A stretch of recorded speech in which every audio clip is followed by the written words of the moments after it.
Imagínate una noche en Dubái, esa ciudad deslumbrante conocida por sus rascacielos que rozan el cielo y su lujo sin límites. Pero esta noche es diferente, es la última. Una tormenta de una magnitud nunca antes vista golpea con una fuerza devastadora, convirtiendo la opulencia en memoria en cuestión de horas. Al amanecer, lo que una vez fue un símbolo de la grandeza humana y el progreso, ahora no es más que un eco bajo las olas. Las imágenes de la última noche muestran el viento y las olas arrasando todo a su paso, luces destellando brevemente en la oscuridad antes de ser tragadas por el mar. Este evento, sin precedentes y dramático, nos lleva a preguntarnos, ¿fue esto simplemente un acto de la naturaleza? ¿O hay algo más profundo y significativo detrás de esta catástrofe?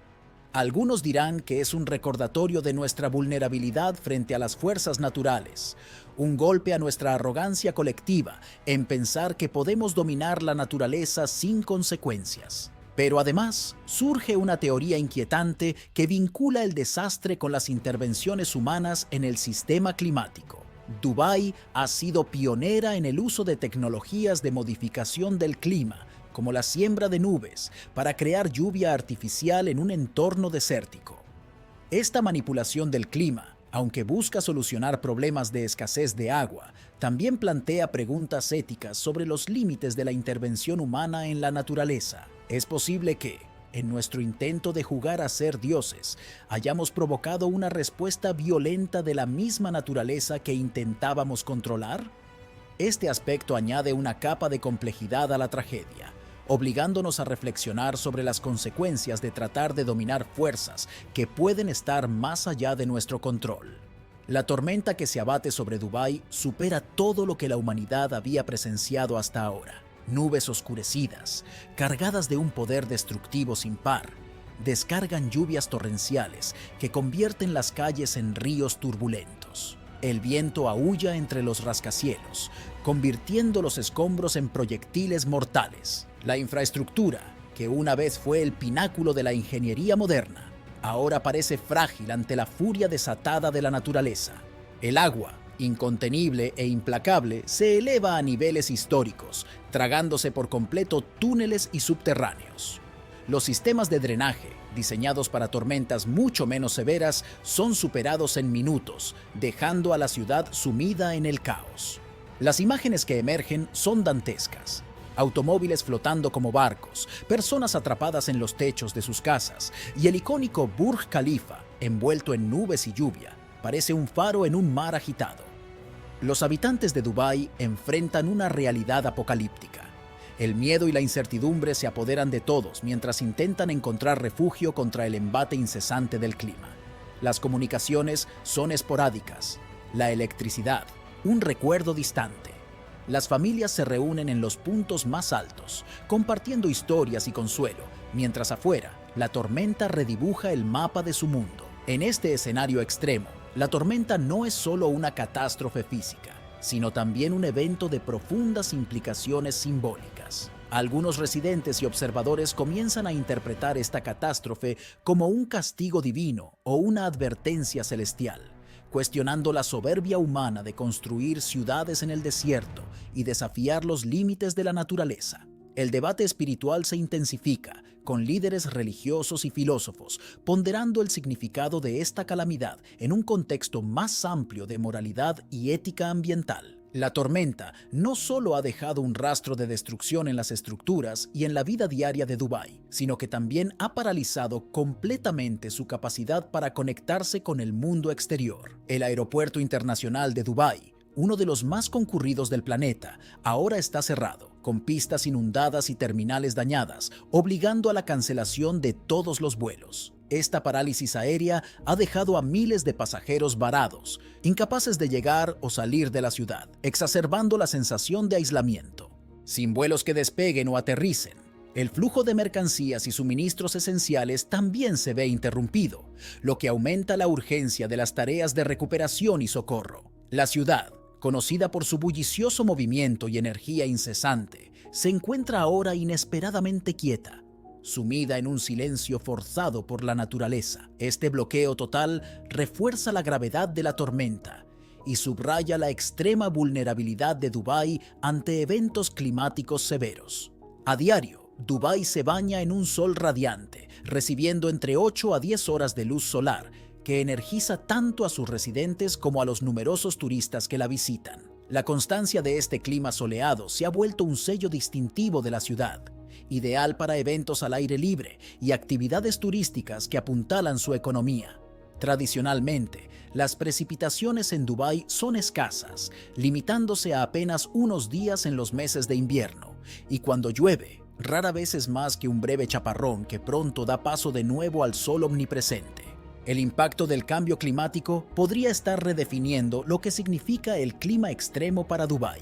La ciudad, construida sobre la premisa de un clima desértico, enfrenta nuevos desafíos en términos de preparación y respuesta de su infraestructura. La sorpresa de ver calles inundadas y la gestión de las consecuencias de tormentas repentinas pone a prueba la resiliencia de una metrópoli no acostumbrada a tales eventos. ¿Puede un desastre natural como la masiva tormenta en Dubái servir como un poderoso recordatorio para que la humanidad reconsidere nuestra relación con el poder de la naturaleza? En la narrativa bíblica, la intervención humana en lo que tradicionalmente se considera el dominio de lo divino es una temática recurrente y cargada de consecuencias significativas. Este principio es esencial para comprender la relación entre los seres humanos y Dios, especialmente en lo que respecta a alterar los elementos naturales, como el clima. Uno de los ejemplos más claros de esta relación se encuentra en la historia de la Torre de Babel en el libro de Génesis. Génesis, capítulo 11. Versículos del 1 al 9 nos cuenta cómo los descendientes de Noé decidieron construir una ciudad y una torre que llegase hasta el cielo. Esta torre simbolizaba no solo un logro arquitectónico, sino también un acto de desafío hacia Dios, una demostración de la autosuficiencia humana. La respuesta divina fue confundir sus lenguas y dispersar a la gente por toda la tierra, impidiendo así la culminación de su proyecto. Si trasladamos esta lección a un contexto moderno, como la creación de lluvias artificiales en Dubái, vemos una situación paralela. Dubái, en su búsqueda por dominar el clima y asegurar agua para su crecimiento y sustento en medio del desierto, ha recurrido a tecnologías como la siembra de nubes para inducir precipitaciones. Aunque esto se ve como un avance tecnológico y una necesidad dada la escasez de agua, también se puede interpretar como un intento humano de controlar y manipular los sistemas naturales que tradicionalmente se consideran bajo el control de fuerzas más grandes que nosotros. La Biblia ofrece múltiples ejemplos donde la manipulación de la naturaleza o la aproximación al poder divino resulta en consecuencias severas. En el libro de Números, específicamente en el capítulo 16, Coraj, Datán y Abiram desafiaron la autoridad de Moisés y de Aarón, y como resultado, la tierra se abrió y los tragó junto con sus familias. Este acto fue visto como un desafío a la autoridad establecida por Dios, similar a cómo podríamos ver la manipulación humana del clima hoy en día. Además, el libro de 1 Reyes capítulo 17 presenta la historia de Elías, quien anunció que no habría lluvia ni rocío en los años siguientes, excepto por su palabra. La sequía que siguió fue una manifestación directa del poder de Dios y un recordatorio para el rey Acab y para Israel de que solo Dios controla los elementos básicos de la naturaleza. Cuando los seres humanos intentan tomar ese control, ya sea a través de la arrogancia o la tecnología, están entrando en un terreno que históricamente ha provocado una respuesta divina. Este enfoque nos lleva a reflexionar sobre las implicaciones éticas y espirituales de nuestras intervenciones en la naturaleza. Si consideramos la generación de lluvias artificiales como un acto de desafío a las normas naturales o divinas, podríamos preguntarnos si estamos invitando a consecuencias no intencionadas. En la narrativa bíblica, las acciones que reflejan una falta de humildad o un desafío a la soberanía de Dios a menudo resultan en castigos o correcciones, un tema que resuena a lo largo de los textos sagrados. Finalmente, mientras meditamos sobre estas historias y sus aplicaciones modernas, es crucial considerar nuestra responsabilidad y nuestro respeto hacia el mundo que nos rodea. La tecnología nos ofrece medios previamente inimaginables para alterar nuestro entorno, pero con esa capacidad viene una gran responsabilidad. Las enseñanzas bíblicas nos instan a proceder con cautela, respeto y humildad, reconociendo siempre que hay fuerzas y poderes que están más allá de nuestro control y comprensión. Cuando nos enfrentamos a la pregunta, si Dios es bueno, ¿por qué nos castiga?, nos encontramos ante uno de los dilemas más antiguos y profundos de la teología y la filosofía. Para abordar esta cuestión, podemos explorar numerosos pasajes y temas a lo largo de la Biblia que iluminan la naturaleza de Dios como justa y amorosa, así como su relación con la humanidad. Empecemos por considerar la naturaleza del castigo en el contexto bíblico. En Deuteronomio capítulo 8, versículo 5, se nos dice: «Reconoce, pues, en tu corazón que como un hombre disciplina a su hijo, así el Señor tu Dios te disciplina». Aquí, la disciplina se presenta no como un acto de ira o crueldad, sino como una forma de enseñanza y corrección, un acto de amor destinado a guiar y mejorar, similar a cómo un padre educa a sus hijos. Esta visión sugiere que el castigo divino está a menudo orientado hacia la corrección y el crecimiento espiritual, no hacia el sufrimiento sin sentido. Consideremos también el contexto de la caída de Adán y Eva en el jardín del Edén, según Génesis 3. El castigo que reciben, incluida la expulsión del jardín y el dolor de la existencia mortal, sigue a su desobediencia de la única regla que Dios había puesto. Este episodio establece un tema crucial. El castigo a menudo sigue a la desobediencia, pero también abre una nueva ruta para la redención y la salvación. A través del sufrimiento y el desafío, los seres humanos son llamados a reconocer su dependencia de Dios y a buscar una relación más profunda con Él. En el libro de Job encontramos una exploración profunda de la justicia de Dios y el sufrimiento humano. Job, un hombre justo, sufre tremendamente a pesar de su inocencia. A lo largo del libro, Job y sus amigos debaten por qué Dios permite que sufra. Al final, Dios mismo habla, señalando la inmensidad de su creación y la limitación del entendimiento humano.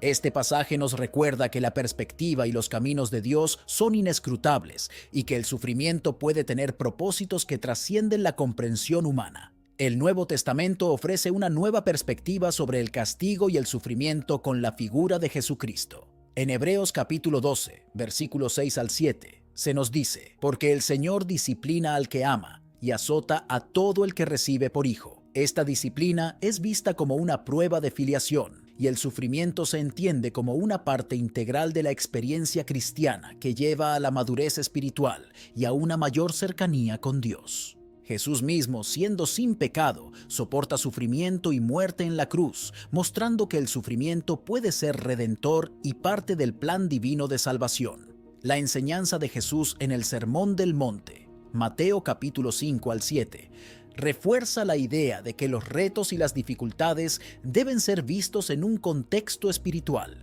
Él enseña a sus seguidores a amar a sus enemigos y a bendecir a aquellos que los maldicen, promoviendo una visión del mundo donde el sufrimiento y el mal se enfrentan con amor y perdón, no con resentimiento o desesperación. Además, la parábola del hijo pródigo en Lucas capítulo 15, versículo 11 al 32, nos muestra un padre que permite que su hijo menor sufra las consecuencias de sus propias decisiones imprudentes.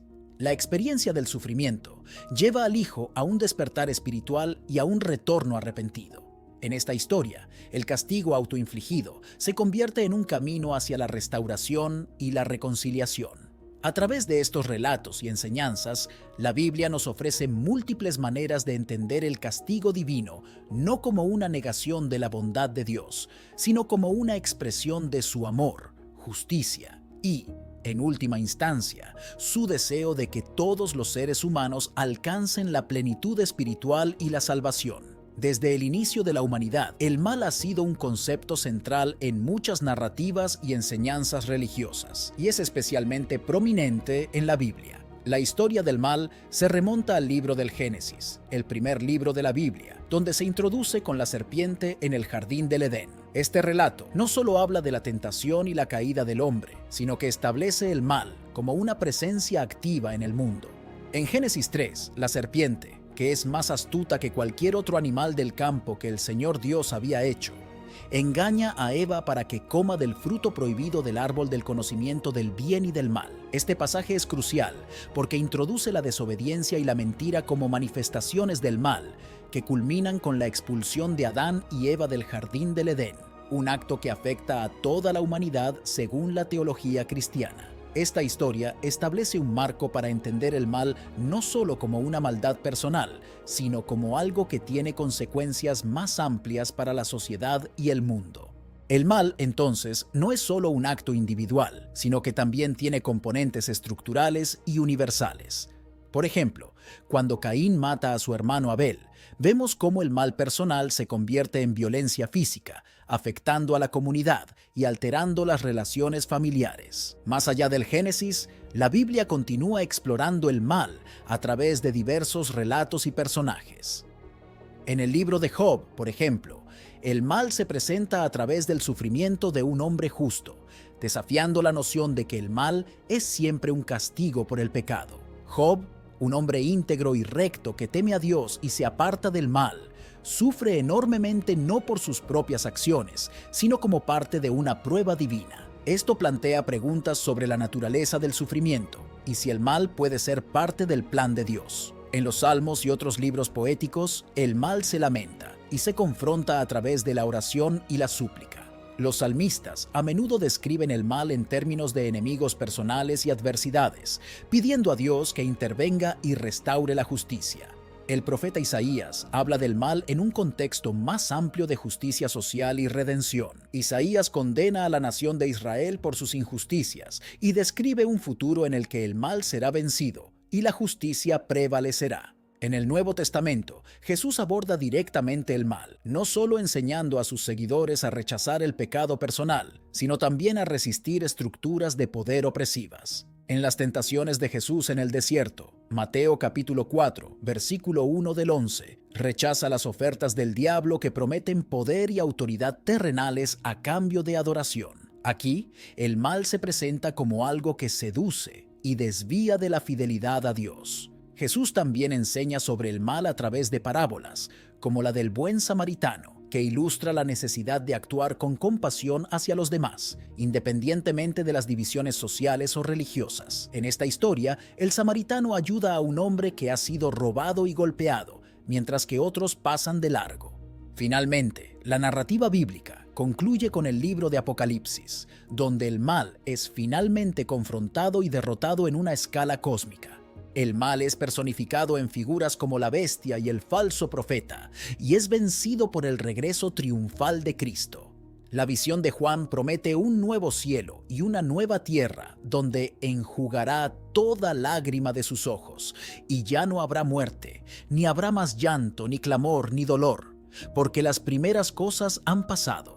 Cada uno de estos relatos nos ayuda a comprender cómo la Biblia ve el mal, no solo como actos individuales de maldad, sino como parte de una lucha espiritual y moral que abarca la historia humana y la cosmología divina. A través de estas historias se nos invita a reflexionar sobre nuestra propia responsabilidad frente al mal y sobre cómo podemos ser agentes de bien en un mundo que todavía lucha con la presencia del mal. Dentro de la narrativa bíblica, el juicio divino y la misericordia de Dios se entrelazan de manera que reflejan tanto la santidad como el amor incondicional de Dios hacia su creación. A lo largo de las Escrituras, vemos que Dios, en su justicia perfecta, no puede ignorar el pecado. Sin embargo, su deseo no es condenar, sino restaurar, lo cual se evidencia supremamente en la persona y obra de Jesucristo. Empecemos por considerar cómo la Biblia expone el juicio de Dios. En el Antiguo Testamento encontramos numerosos ejemplos donde Dios juzga tanto a naciones como a individuos. Uno de los ejemplos más destacados es el diluvio universal, narrado en el libro de Génesis. Dios ve la maldad de la humanidad y decide enviar un diluvio para purificar la tierra, pero en su misericordia, provee un medio de salvación a través de Noé y su arca. He decidido poner fin a todos los seres vivos, porque la tierra está llena de violencia por culpa de ellos. Voy a destruirlos a todos, junto con la tierra, hasta un arca de madera resinosa. Génesis capítulo 6, versículo 13 al 14. Aquí vemos una dualidad en la naturaleza de Dios, su juicio sobre el pecado y su gracia al salvar a Noé y su familia, preservando la vida humana y animal. Este patrón de juicio y misericordia se repite a lo largo del Antiguo Testamento, como en las historias de Sodoma y Gomorra y la liberación de Israel de Egipto. En cada caso, el juicio de Dios sobre los opresores y los malvados se combina con actos de salvación y promesas de redención para aquellos que son fieles. Al llegar al Nuevo Testamento, la narrativa alcanza su clímax en Jesucristo. La justicia de Dios demanda que el pecado sea castigado, pero en lugar de hacer recaer este castigo sobre la humanidad, Dios mismo, en la persona de Jesús, lleva este castigo. En la cruz, Jesús sufre la muerte que nosotros merecíamos, mas Él herido fue por nuestras rebeliones, molido por nuestros pecados. El castigo de nuestra paz fue sobre Él, y por su llaga fuimos nosotros curados. Isaías capítulo 53, versículo 5. Este versículo profético de Isaías encapsula la esencia de la obra redentora de Cristo, donde la justicia y la misericordia de Dios se encuentran. Jesucristo no solo soporta el castigo por el pecado, sino que su resurrección ofrece la promesa de vida nueva para todos aquellos que creen en Él. Esta es la buena nueva del Evangelio, que al aceptar a Cristo, no solo somos liberados del juicio por nuestros pecados, sino que somos adoptados como hijos e hijas de Dios, porque de tal manera amó Dios al mundo, que ha dado a su Hijo unigénito, para que todo aquel que en Él cree no se pierda, mas tenga vida eterna. Juan capítulo 3, versículo 16. La misericordia de Dios no elimina su ira contra el pecado, pero sí proporciona un medio para que la ira sea satisfecha sin destruir a la humanidad en el proceso. Esta tensión entre la justicia y la misericordia es fundamental para entender el carácter de Dios y su plan para la humanidad.